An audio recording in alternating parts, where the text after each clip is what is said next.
Too bad. We're starting. Counting down. I realized you were about to count us in, but yeah.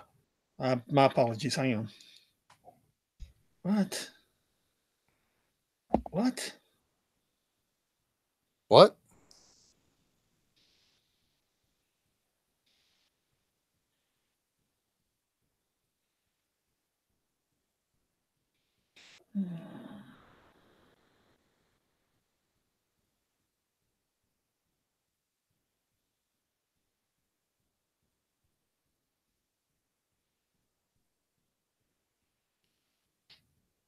Shit.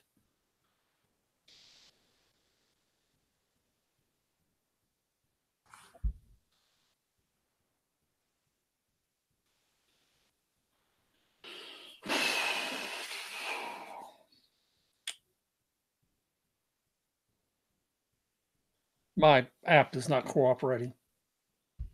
Why? I'm not sure. I think it's because it wants an update. Oh, well, that may be the issue. But if I can just get it to where I need it to be, I don't care if it updates or not. We'll just take the time to update it real quick. It won't take but a second.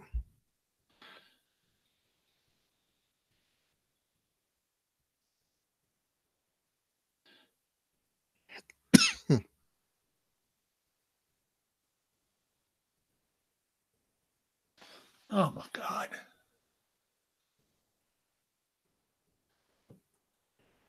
Have you updated 12.2 yet? No. Or maybe I don't know. I saw an article that said don't. I wasn't sure why. Dude. You weren't sure of what? Why it said not to update it. What said not to update it? Some article said don't install 12.2 yet. Oh, that's probably a good reason to not do it in some random article you read. Yeah, I didn't even read the article. I read the headline. Oh, even better. Hey, do I sound all right like this, or do I need to get closer? You need to be closer. Okay.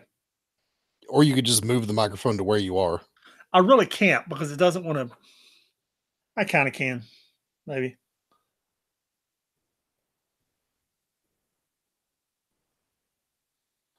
All right, it's not giving me an option for an update to Marvel Unlimited. Oh, there we go.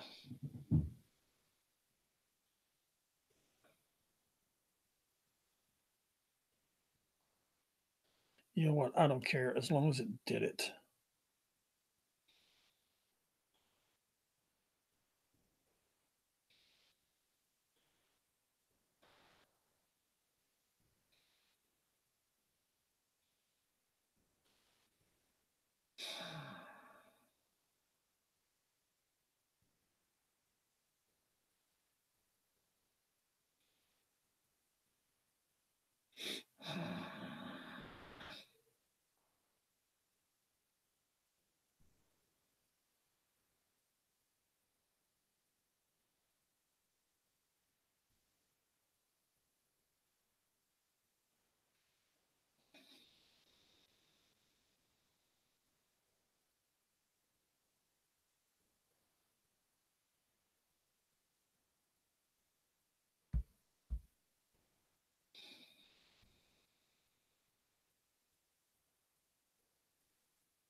You hate it when I do that. I'm sorry.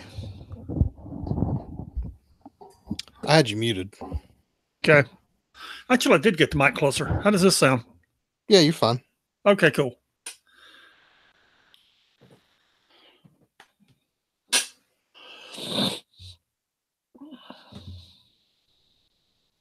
All right.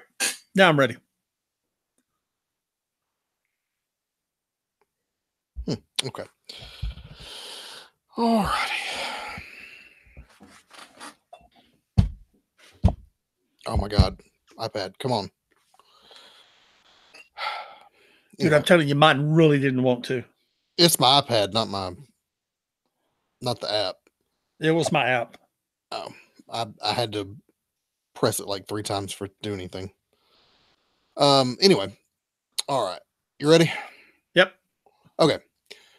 3, 2, 1. Hello again. This is the What's Next podcast. I am Pat. And I'm Sean. We're the guys that bring you the 6 months behind podcast. And this is our different podcast where we tell you different things you can discover in the mighty Marvel Unlimited app. How you doing, man? I'm all right, dude. How are you? I'm pretty good, all things considered. So this week we're going to get into Chris Claremont's run on Uncanny X-Men Part 2. And when I was looking at that, I was kind of reading these books over the weekend, kind of skimming some of them, reading some of them. Dude, this is a classic run, man. I mean, It's really the golden age of the X-Men. yeah, I'm not sure if there's ever been a run that equals what they did here. There's an article that we're going to talk about later by Jim Shooter where he says this run is what catapulted the X-Men to the mythos, the legend that they are now. Mhm. And I think you very well may be right.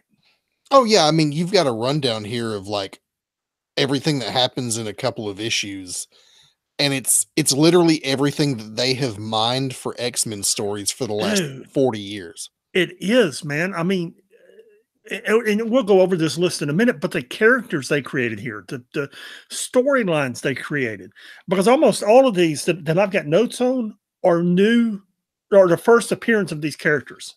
Right. And dude, it's unbelievable, man. So last issue or last episode, I'm sorry, I'm looking at issues. We covered 94 through that Magneto run, which was approximately 116, 117.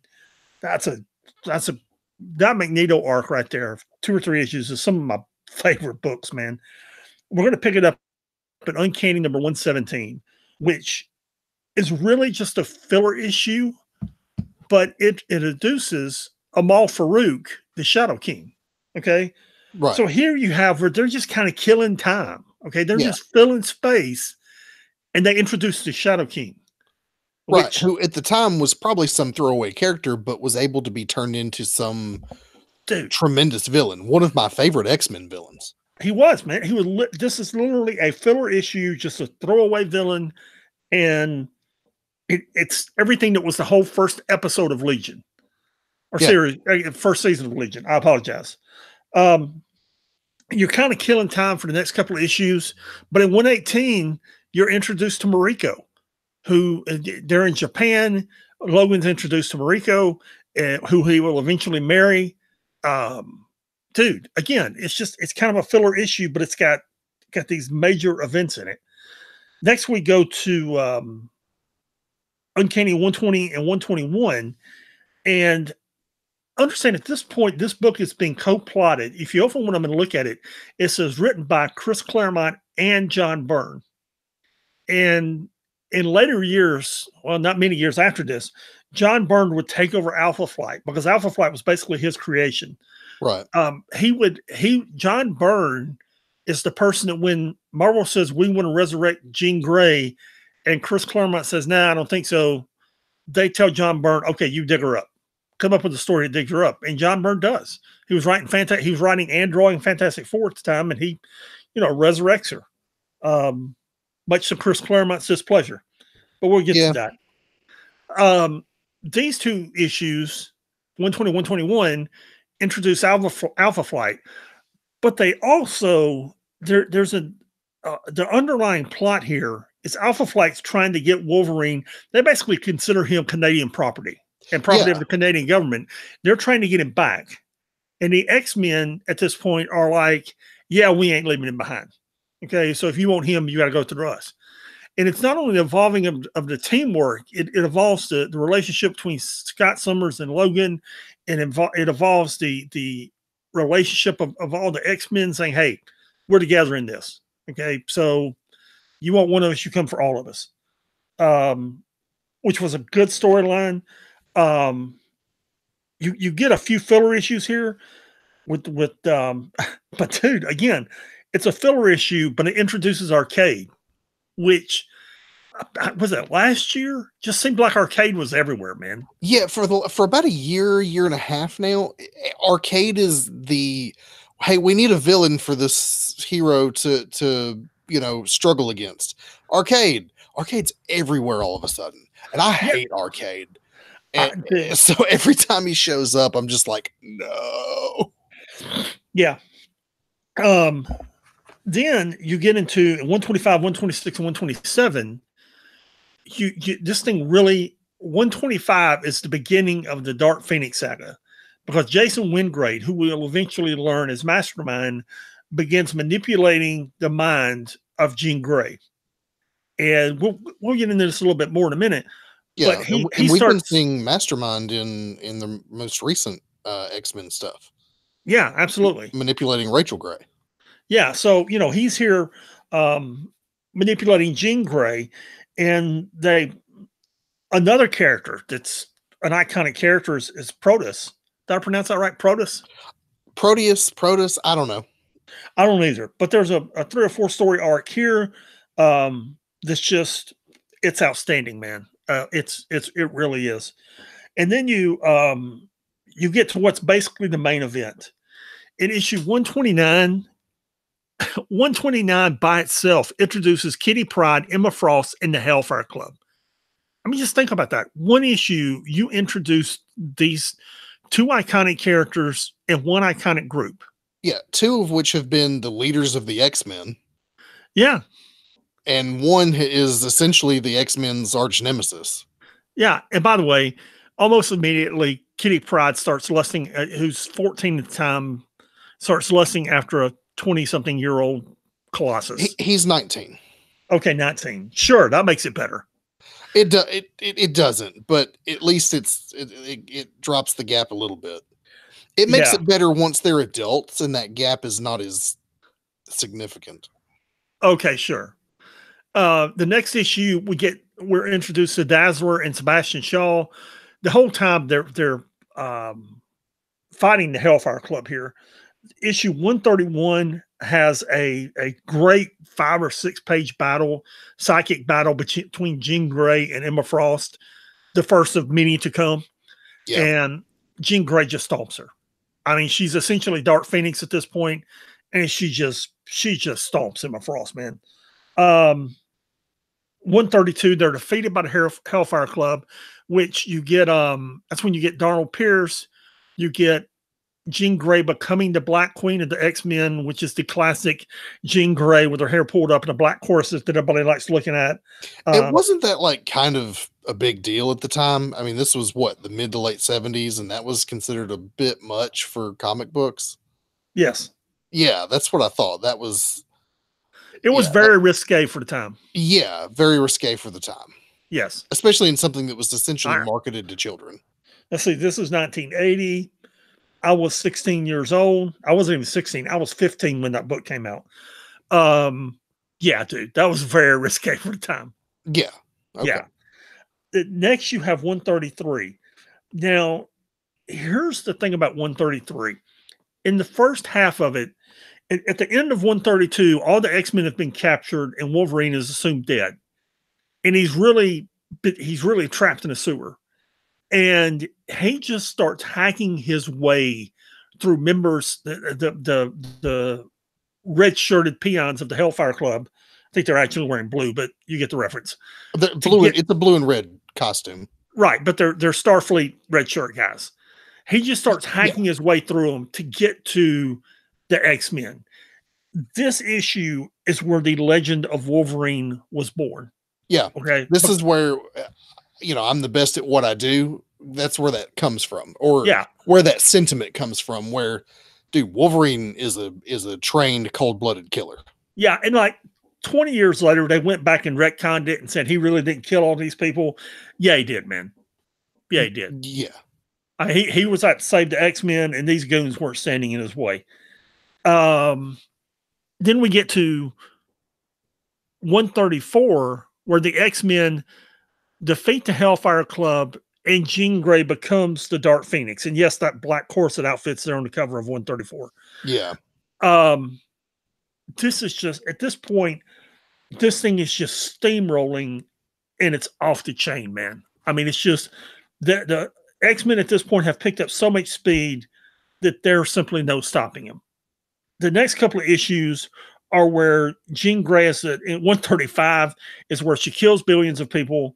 136 is where the X-Men. 135 is one of the best issues in the Dark Phoenix saga because, first of all, that cover is iconic and right is one that has always been. You see a lot of tributes to it when people do like tribute covers, but right. this is where she kills a bunch of people like with her mind.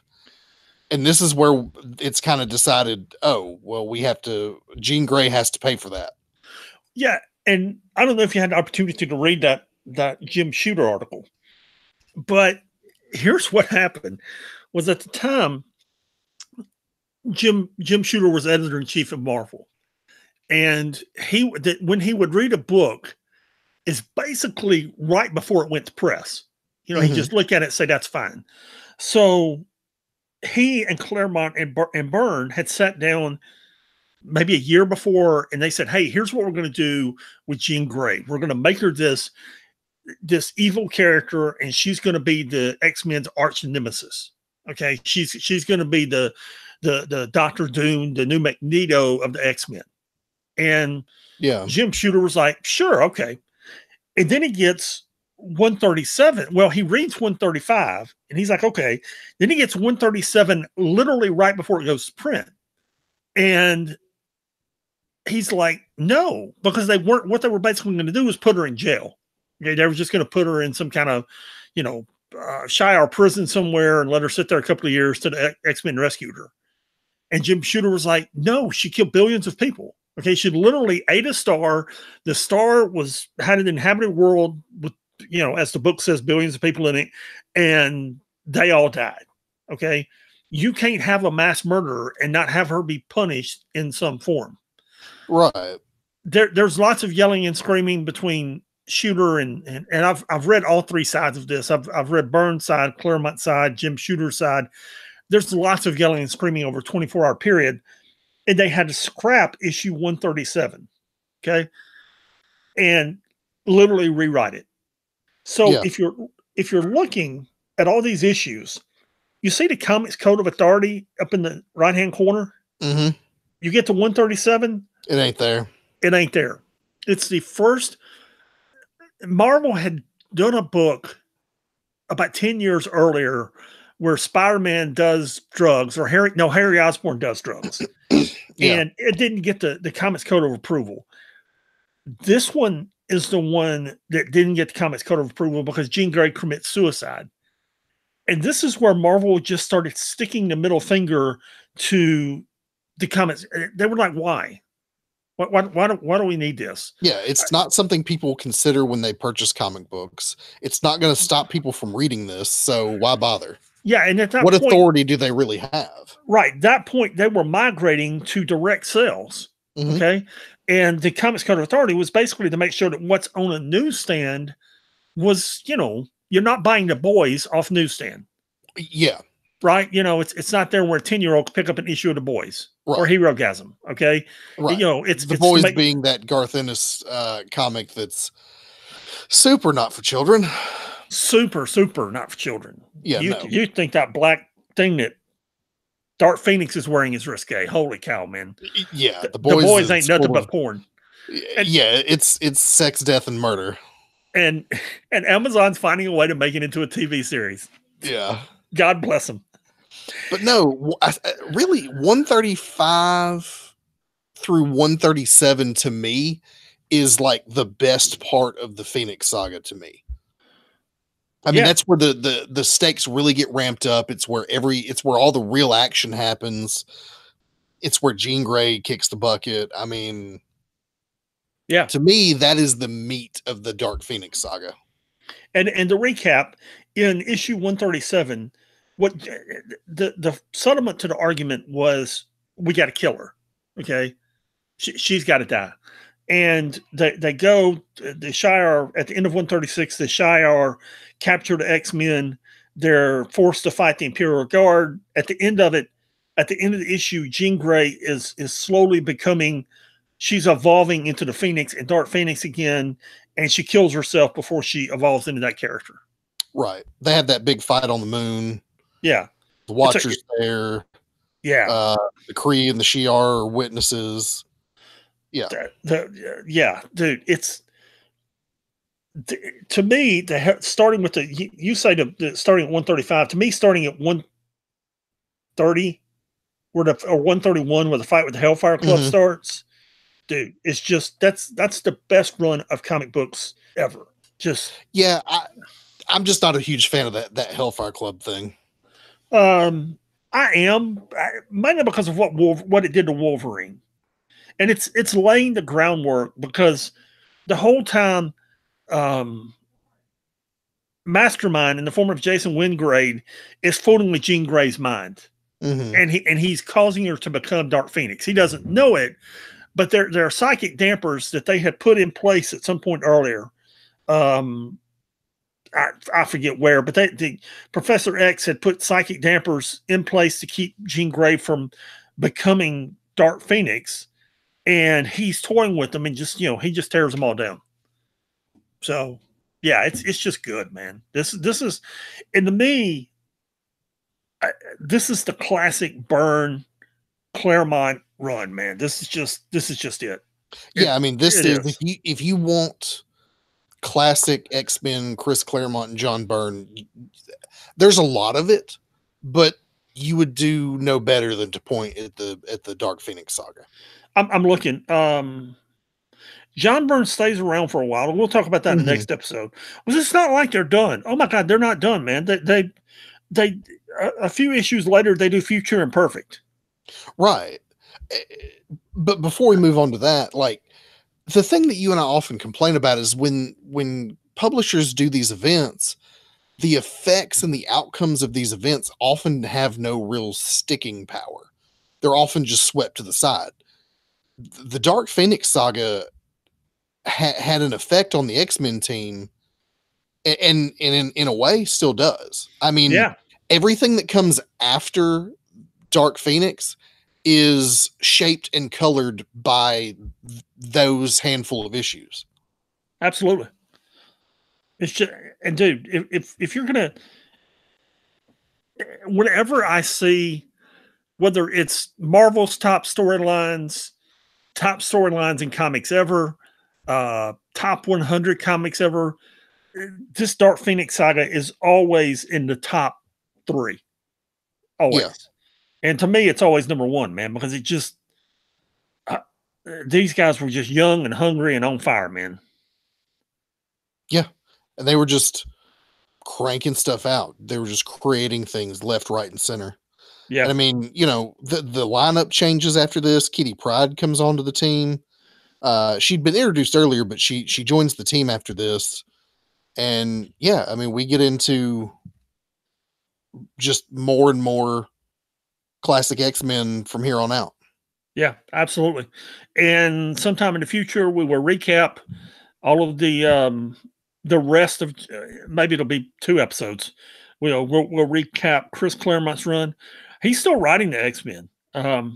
He still writes some. He's under contract with Marvel, and sometime in the next month or two, we're recording this in March of 19. Sometime in the next month or two, we're going to get a series called X-Men Black, which basically reboots the X-Men villains. And dude, he's the one that wrote it. Yeah. And by the way, those are good. Yeah, they are. By the way, you said Future Imperfect. I think you meant Days of Future Past. Yes, Days of Future Past. My apologies. Yeah, Future Imperfect is a Avengers thing. Yes, Future Imperfect is a Hulk thing. Yeah. But yeah, Days of Future Past is issue 141. Yeah. So a little, just a handful, 4 or 5 issues from the end of Dark Phoenix. So yeah, man, lots to discuss coming up in future episodes, but that is part 2 of Chris Claremont and John Byrne's run on the X-Men at this time. I'm going to give you a bonus too. There's a book called Shadowcat and Wolverine. Mm. I'm looking for it. I can't find it. It's either Wolverine and Shadowcat or Shadowcat and Wolverine. But it was a year or two after this, and Kitty Pryde goes to Japan and is possessed by an ancient ninja, and Wolverine has to go fight her and essentially teaches her how to be a ninja to overcome it. Yeah. And dude, I'm telling you, I reread that thing a couple of weeks ago, and it's amazingly good. It holds up to the test of time. That's cool. Yeah, I haven't read it's that good. stuff in a long time. Yeah, it's good, man. Whether it's Wolverine and Shadowcat or Shadowcat and Wolverine, yeah, it's good. It's really good. So anyway, Cool. that wraps us up, man.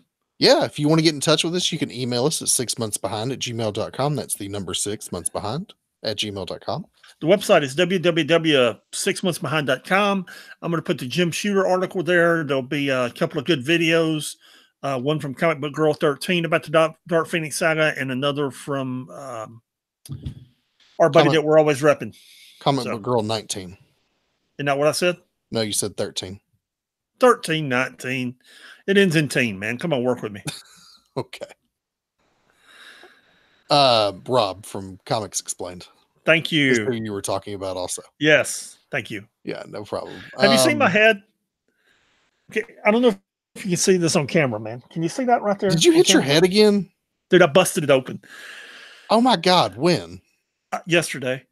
Dude, you had like 47 concussions. I like bent down to pick something up on the fireplace, and when I came up, I caught the corner of the mantle, and I reached up there and thought, oh, okay. Kind of, it hurt, obviously. And like 5 minutes later, I reach up there and my hand comes back covered in blood. I'm like, oh my God. Yeah, for those who don't know, Pat's had a ton of concussions in his life. So when he flubs words and can't remember names, sure. That's why. Yeah. Yeah. It's not 47. It's really like 22 or 23. Oh. And that really is the real number. Yeah. Yeah. No, for real. It's like 22 or 23 concussions over the course of 50 years. Yeah, there you go. Yeah. Anyway, we're digressing, but we will get to Chris Claremont, his continued run next time. I was actually just looking at this. He continues to write until the 90s.